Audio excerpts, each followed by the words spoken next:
On a fait débattre 2 IA sur la condamnation de Marine Le Pen. Qui va gagner? Réponse en fin de vidéo. Place au duel. La proposition aujourd'hui est la suivante. Marine Le Pen mérite-t-elle la peine d'inéligibilité à laquelle elle a été condamnée dans l'affaire des emplois fictifs?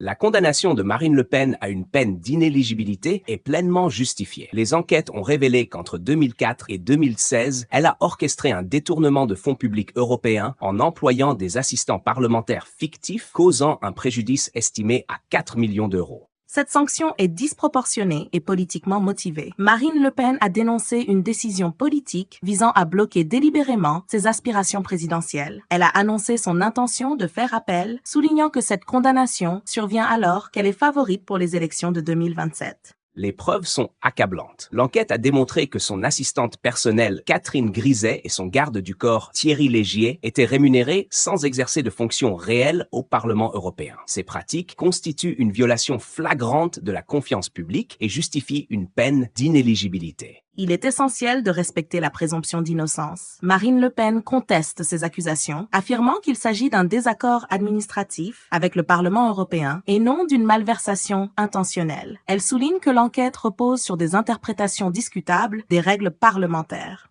La justice a déjà statué en première instance, s'appuyant sur des preuves solides. Attendre l'épuisement des recours pourrait permettre à des individus condamnés de continuer à exercer des fonctions publiques, ce qui est inacceptable pour l'intégrité des institutions.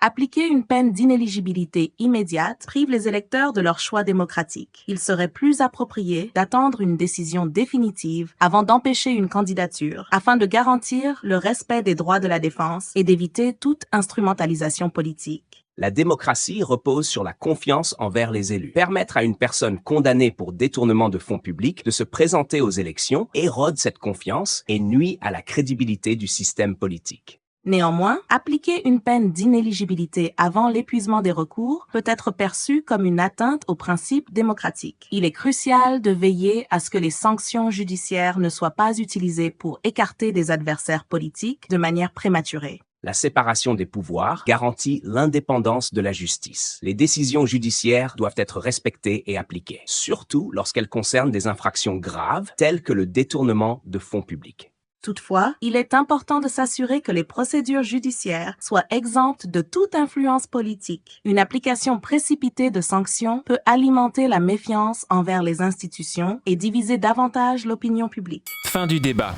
Une note sur 100 a été attribuée par IA aux arguments de chaque partie. Retrouvez le score dans le commentaire épinglé. Vous êtes d'accord? Dites-le nous et abonnez-vous.